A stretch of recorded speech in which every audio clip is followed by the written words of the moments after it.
Pessoal, vamos lá. Mais uma vez, sejam bem-vindos. Nós vamos comentar agora algumas questões que foram da prova de 2015, perdoe-me, né? 2015, da prova da SFSEX, tá? Peguei 3 questões aqui dessa última prova a respeito de direito penal. Todos esses assuntos que estão aqui, nós vamos comentar na parte teórica também. Mas eu vou mencionar aqui essas questões, até para que vocês possam já adiantar o estudo de vocês e verificarem como é que as questões vêm sendo cobradas nas provas. Claro que nós vamos também, ao longo do nosso estudo teórico, pegar as outras provas e também discorrer sobre essas questões com vocês, tá?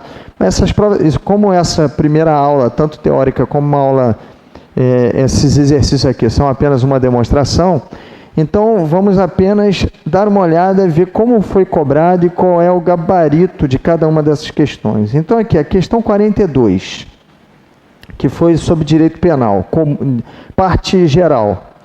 Determinado conscrito, em um dos exercícios realizados na densa Mata Atlântica brasileira, atira em direção ao que supõe ser um animal bravio, matando outro militar. Neste caso, poderá defender-se alegando. Aí ele coloca aqui as opções, né? Excludente de antijuridicidade, erro de tipo, erro de proibição, excludente de culpabilidade, excludente de nexo causal. Bom, vamos lá. A situação é concreta e ele quer mencionar qual o instituto jurídico que pode amparar esse conscrito, porque ele teve a intenção de abater um animal, mas acabou abatendo um ser humano, né? Acabou atingindo e, consequentemente, matando um ser humano. Vamos lá. Para chegar ao gabarito dessa questão, veja que o dolo, que é o elemento subjetivo do crime por excelência, previsto no artigo 18, inciso 1 do Código Penal, ele possui 2 elementos que o constituem. Ele possui o elemento cognitivo e ele possui o elemento volitivo.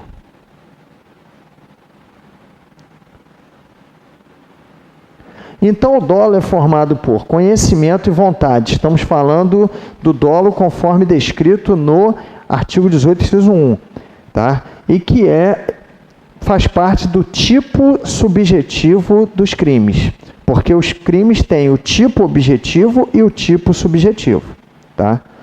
Qual foi o ilícito que ele, em tese, incidiu? Artigo 121 do Código Penal. O artigo 121 do Código Penal traz lá a descrição: matar alguém.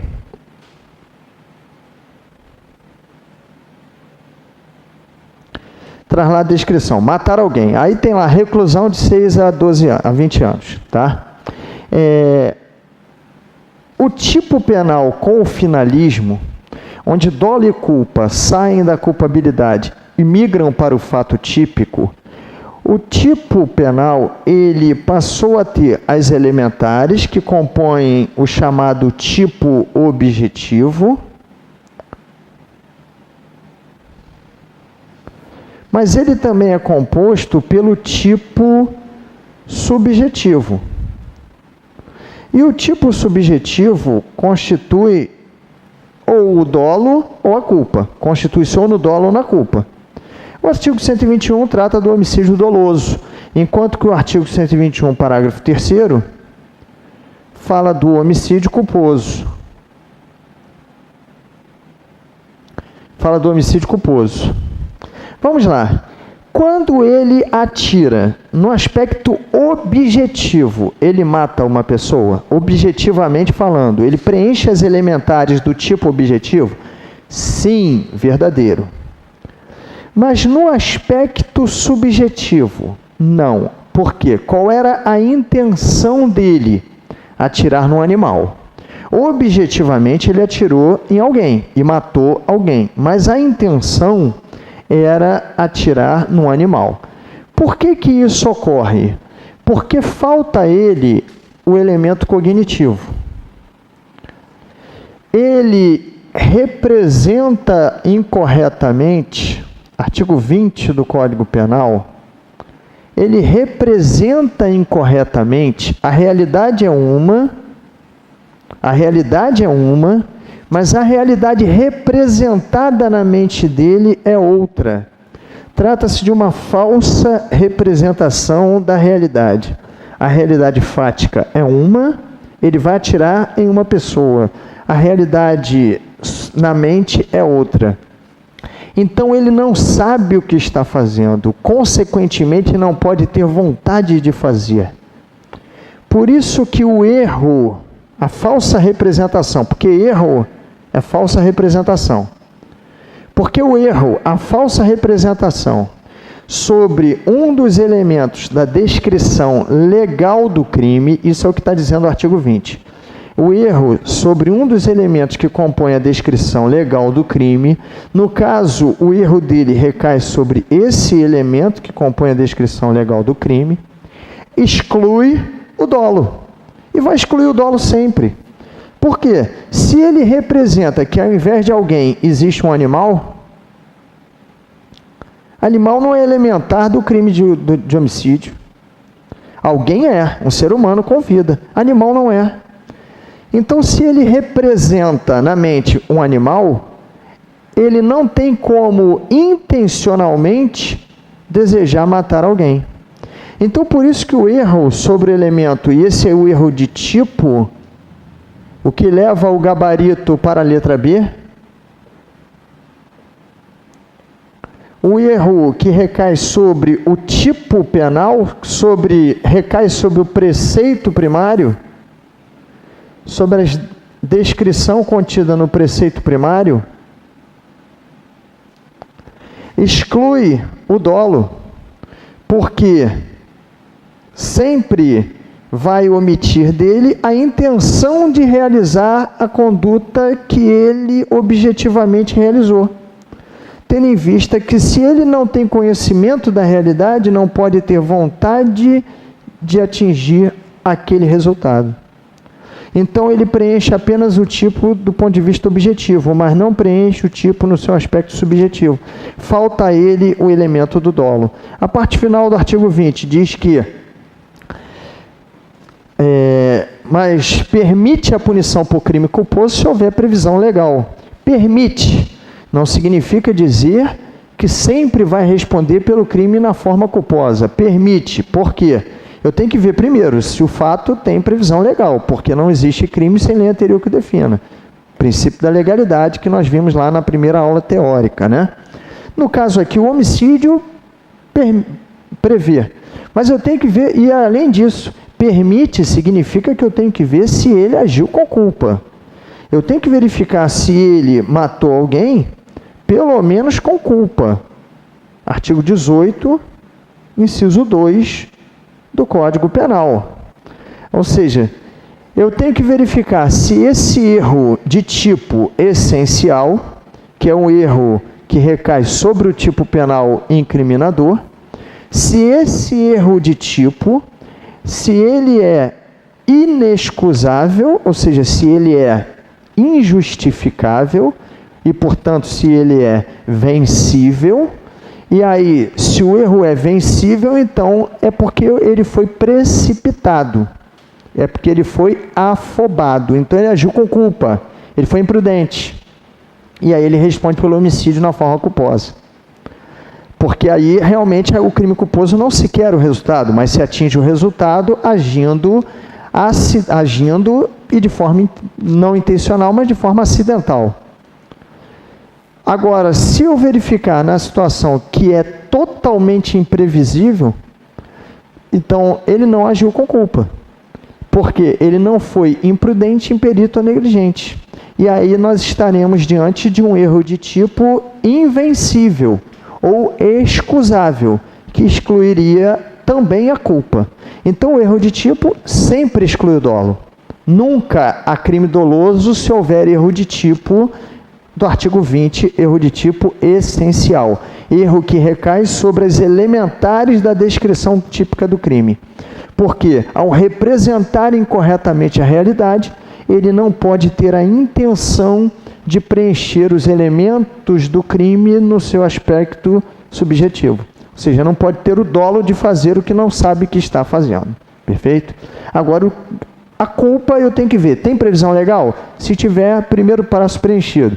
Segundo, ele agiu com culpa? Ele foi imprudente, imperito ou negligente? Aí eu tenho que analisar também o caso concreto. Se por acaso o erro de tipo for invencível, excusável, ou seja, invencível porque é insuperável. Excusável, porque é totalmente justificável. Invencível, excusável, está isento de dolo ou de culpa. O fato se torna atípico. Por que fato atípico?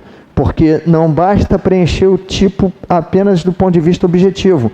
O tipo penal no finalismo, e o Código Penal brasileiro, ele, em 1984, ele é adaptado à teoria finalista.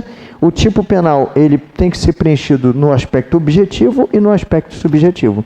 Então, temos um fato atípico quando temos o erro de tipo invencível ou excusável.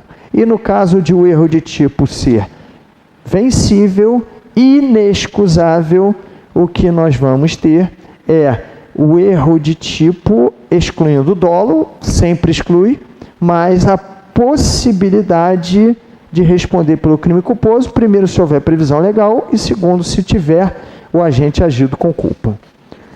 Vamos à questão 43.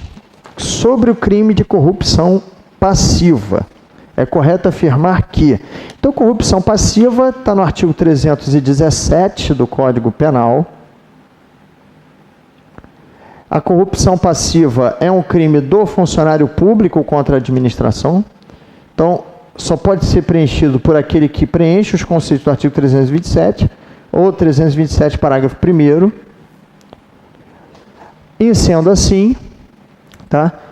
Existe uma qualidade especial do sujeito ativo. O particular, para cometer o crime de corrupção passiva, somente em coautoria ou participação com o funcionário público, somente se utilizarmos a regra do artigo 30 também do Código Penal. Perfeito? Então, vamos lá. O crime de corrupção passiva, 317, fala em solicitar, receber ou aceitar promessa de vantagem indevida. Tá? A letra A consiste no fato do agente público solicitar ou receber apenas para si. Veja que a questão é bem literal, né? Porque o 317 fala que para si ou para outrem. Então, a questão já ficou errada logo no princípio, porque o artigo 317 fala em solicitar, receber ou aceitar promessa de vantagem indevida, para si ou para outrem. Então, apenas para si já deixa a afirmativa falsa. A pena é aumentada de 1/3 se, em consequência da vantagem ou promessa, o funcionário público, o funcionário retarda ou deixa de praticar qualquer ato de ofício ou pratica infringindo o dever legal. Bom, aqui ele cobrou a literalidade do parágrafo 1º. Né? O parágrafo 1º trata dessa causa de aumento de pena, se em virtude da vantagem solicitada, recebida ou cuja promessa foi aceita, ele infringe o seu dever funcional. Isso é comum? Não, às vezes o funcionário público solicita vantagem, o particular não cede a vantagem, tá? E ele acaba agindo de acordo com o seu dever de ofício. Né? Então, não há ali a corrupção passiva com a majoração da pena, e sim punida na sua forma simples. A letra C ocorre quando o funcionário público apropria-se de dinheiro, valor ou qualquer outro bem móvel, público ou particular, de que tenha posse em razão do cargo, ou quando desvia em proveito próprio alheio. Bom, essa letra C, a letra C ela quis, né, o gabarito é B, já vimos, o gabarito é a letra B, fala exatamente, o fundamento é o 317, parágrafo 1º do Código Penal. Agora, a letra C, ela está se referindo ao crime do artigo 312 do Código Penal. Ela está se referindo ao crime de peculato. Está se referindo ao crime do peculato. Mais especificamente ao próprio caput do artigo 312, né? Onde nós temos o peculato na modalidade peculato apropriação, que nada mais é do que uma derivação do artigo 168 do Código Penal, e o peculato desvio. Também crime contra a administração pública praticado pelo servidor público, contudo, diverso da corrupção passiva, cuja capitulação é o 317, solicitar, receber ou aceitar promessa de vantagem indevida. A letra D. Materializa-se no momento em que o servidor público apropria-se de dinheiro ou qualquer utilidade que no exercício do cargo recebeu por erro de outrem. Pessoal, a letra D também é falsa. A letra D, ela se refere ao crime do artigo 313 do Código Penal, que é o peculato mediante erro de outrem. Também chamado de peculato estelionato, embora esse nome não seja tão apropriado, o mais correto teria sido chamar de peculato apropriação. Peculato mediante apropriação de coisa havida por erro de outrem. Porque ele é muito mais compatível com o artigo 69 do que com o artigo 171. Mas, apesar disso, a doutrina o chama de peculato estelionato. Mas vejam que no 313 ele não dá causa a isso. A coisa apropriada chega a ele por equívoco de outrem, equívoco esse que ele não provocou. Ele não deu causa a esse equívoco. Mas, por algum motivo, bem que deveria ter sido entregue, né?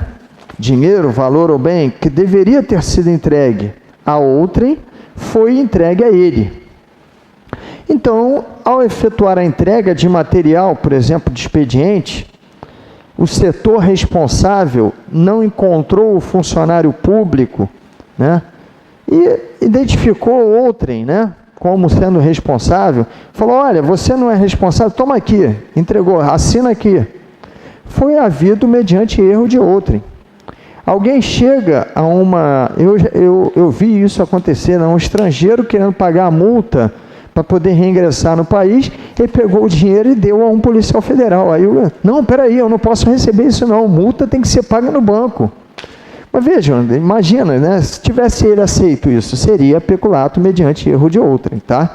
Porque chega às mãos dele algo que foi havido por alguém, que foi havido de alguém que está em falsa representação da realidade, está com uma falsa percepção da realidade.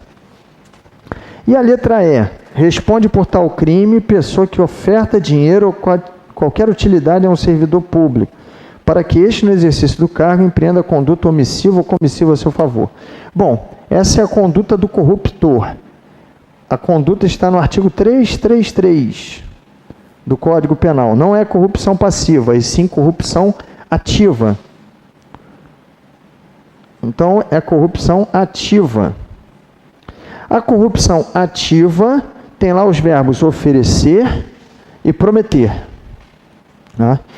Não existe a pessoa não existe a entrega.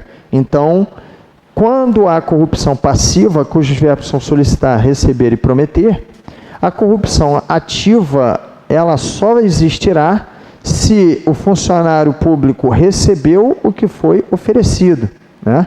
Ou aceitou a promessa do que foi prometido. Então, só existe essas duas correspondências.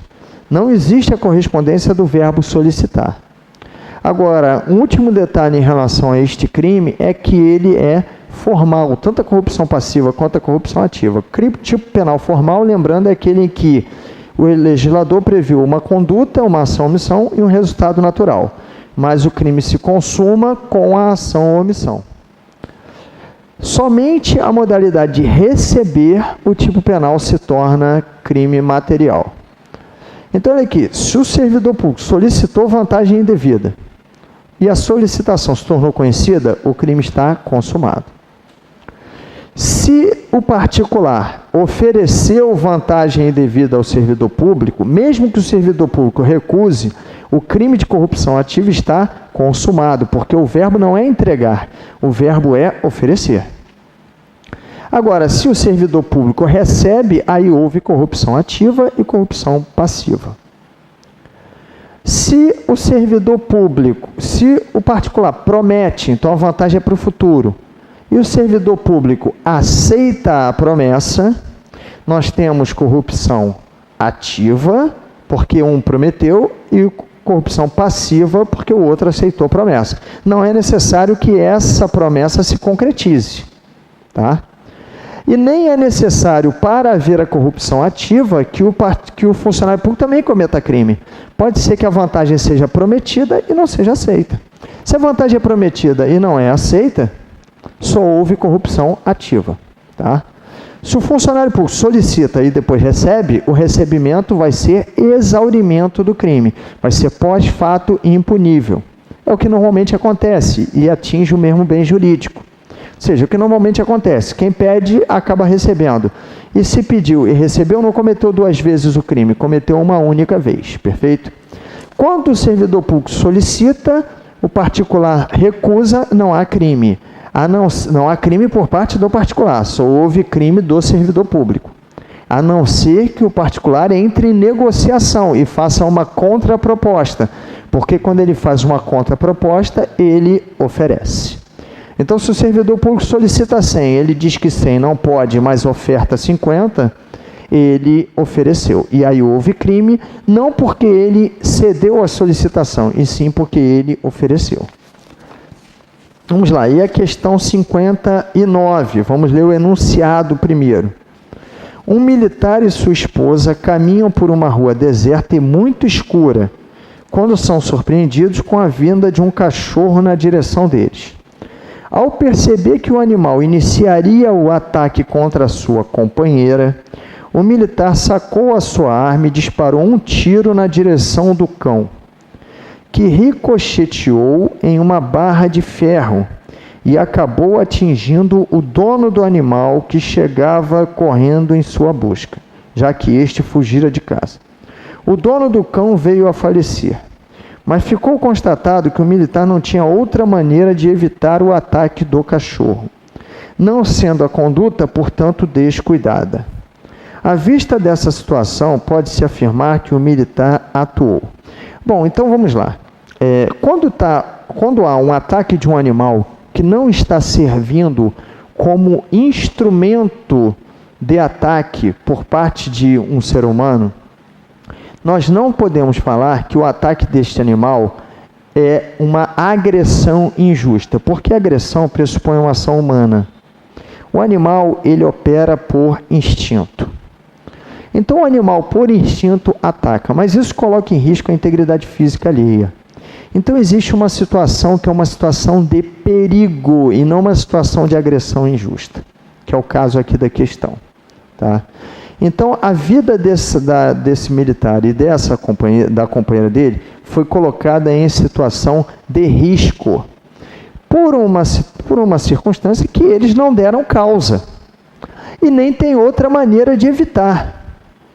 É o que menciona o artigo 24 do Código Penal, tá? Do Código Penal comum. Então, age em estado de necessidade quem, para salvar-se de perigo atual, que não deu causa e de outra forma não podia evitar, tá? E cujo sacrifício não era razoável exigir-se, né? Então, ele vai sacrificar um bem jurídico alheio, no caso aqui o patrimônio, para preservar um bem de maior importância, que é a integridade física e a vida. O estado de necessidade previsto no Código Penal comum é o estado de necessidade justificante, tá? Quando estudarem lá o Código Penal Militar, vão ver que há alguma nuance lá. Mas no Código Penal comum, o estado de necessidade é o estado de necessidade justificante, é causa de exclusão da ilicitude, não de culpabilidade. Então, o bem jurídico a ser salvo, ele tem que ter um valor superior ao bem jurídico a ser sacrificado. Admite-se, no máximo, de igual valor. Tá? Então, o estado de necessidade no Código Penal comum é o estado de necessidade justificante. Ele atua como causa de exclusão da ilicitude. Então, tem que haver proporcionalidade entre o bem jurídico sacrificado e o bem jurídico preservado. Então, sacrifica-se o bem de menor valor para salvar o bem de maior valor. É a parte final. O sacrifício não é razoável. Por quê? Eu tenho que suportar o sacrifício de um bem de menor valor se for para preservar um bem de maior valor. Eu não posso sacrificar a vida alheia para preservar o meu patrimônio, alegando estado de necessidade, que os dois correm risco. Porque, nesse caso, o razoável é suportar o sacrifício patrimonial e não sacrificar a vida. Perfeito? Então, neste caso, só que a questão aqui foi um pouco além. Houve um resultado diverso do pretendido. Então, a questão, ela, além de ter o artigo 24, ela também passa pelo artigo 74, ambos do Código Penal. Né? Ambos do Código Penal. O que houve aqui, tá, pessoal? Houve uma ação em estado de necessidade com resultado diverso do pretendido. Eu não sei se o dono do campo... deixa eu ver aqui. Não, ele deixa claro, né, ficou constatado que o militar não tinha outra maneira de evitar o ataque do cachorro, não sendo sua conduta, portanto, descuidada. A questão ficou bem amarradinha. Olha aqui, pessoal, o que diz aqui? Ele, quando atirou, o tiro visava o animal. Eu não entendi aqui na questão, não sei se ele deixou claro que atingiu um tiro na direção do cão, que ricocheteou uma barra de ferro e acabou atingindo o dono do animal. Bom, não deixou claro se ele atingiu o animal ou não, mas isso aqui vai ser um pouco indiferente. Bom, o tiro foi efetuado contra o animal, mas houve uma falha que fez com que atingisse uma pessoa. Então, o que houve aqui? Ele visou o animal, vamos botar o animal aqui como coisa, né? Vamos botar o animal aqui como coisa. Com todo respeito aos animais, tá, pessoal? Antes que alguém... Hoje, inclusive, eu tenho animal de estimação, sou defensor dos animais, tudo isso, tá? E atingiu a pessoa. Então, o que houve aqui? Um resultado diverso do pretendido.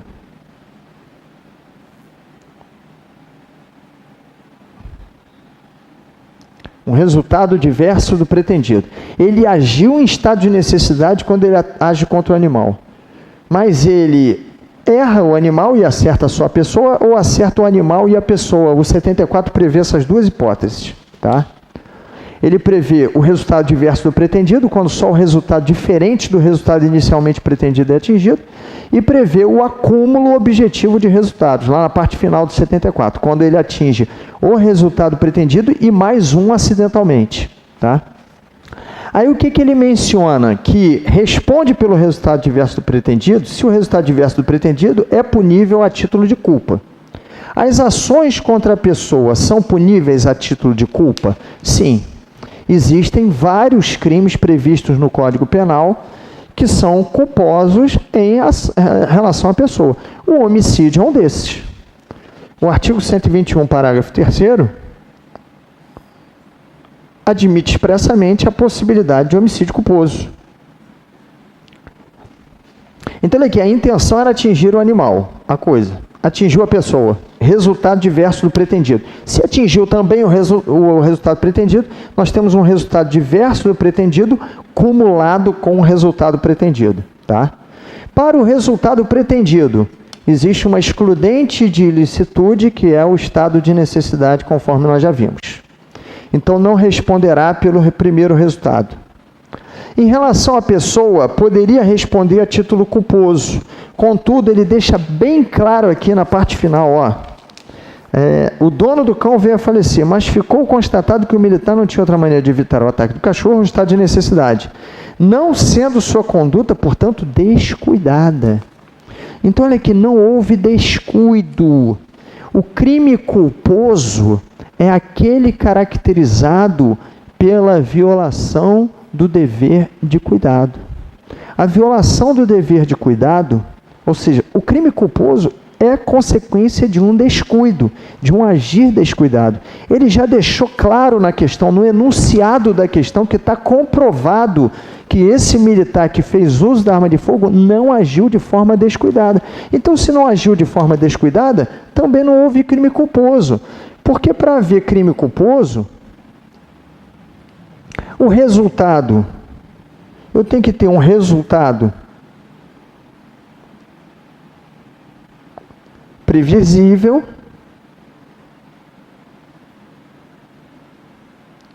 um resultado previsível, atingido acidentalmente,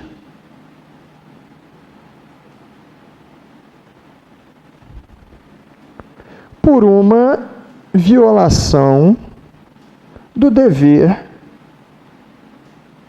objetivo de cuidado, analisado, portanto, à luz do senso médio, do homem médio. Se fica caracterizado que ele não foi descuidado, então também não houve crime culposo. O que temos é um fato infeliz aqui, né? Então não houve nem o dano em relação ao animal, 163. O dano está a excluída ilicitude por força do estado de necessidade. O crime do artigo 163. Ele sacrificou o patrimônio alheio para preservar a vida, a integridade física. Patrimônio é um bem, não se trata de um animal da fauna silvestre, nada disso, né? Não tinha intenção de maltratar o animal, nada disso, né? Então, o dano ao patrimônio, 163, está excluída a ilicitude por força do estado de necessidade, do artigo 24. E a morte acidental ali, a morte por uma infelicidade, está excluída porque ele deixa bem claro na questão que está provado, né? Ficou constatado, ele deixa claro isso na questão, a gente não pode viajar para além da questão, quando a gente viaja para além da questão a gente erra. Ele está deixando claro na questão que em relação à morte da pessoa não houve descuido. Então, o que a gente vai marcar aqui? Em estado de necessidade e não deve responder pela morte do dano do cão, que é a letra C. E a explicação é essa que nós transmitimos aí, tá? Se não há descuido, não há crime culposo, perfeito? E em relação ao animal, nós temos o estado de necessidade. Então, letra C, não agiu em estado de necessidade, não deve responder nem pela morte do cão, nem pela morte do dono do cão. Tendo em vista que nós temos dois fatos, que um está excluído a ilicitude e o outro é atípico. Não houve dolo de atingir uma pessoa e também não houve culpa. Então, para o 121, parágrafo 3º, atipicidade da conduta, né? Em relação à morte, atipicidade. Em relação ao atingimento do animal, uma excludente de ilicitude do estado de necessidade. Bom, pessoal, mas tudo isso que nós falamos aqui, né? Pretendemos ver isso nas aulas teóricas também. Foi só uma amostra de como são cobradas as questões para que vocês possam começar a estudar, pelo menos na área do direito penal. Mas tudo isso que a gente viu aqui, a gente vai aprofundar com teoria e olhando as questões também das outras provas, tá? Vendo que as questões, fora essa última que requeria um pouco mais de conhecimento do candidato, né? Tinha que conjugar artigos e tal, né? Tinha que ter um bom entendimento lá da questão do erro na execução, resultado adverso do pretendido, etc. e tal, né? O conhecimento lá de que o resultado adverso pode ser punido a título culposo, se houver previsão legal, né? E desde que ele tenha agido com culpa, porque não basta haver previsão na forma legal, tem que também constatar a culpa, tá? Então, pessoal, é isso, tá? Um grande abraço para vocês, aproveitem, vamos começar a estudar. Quem ainda não se matriculou, se matricule aí no curso, vai ser bastante proveitoso, a gente pretende transmitir tudo para vocês que vocês precisam para fazer uma excelente prova e conseguirem alcançar esse objetivo, tá? Um grande abraço.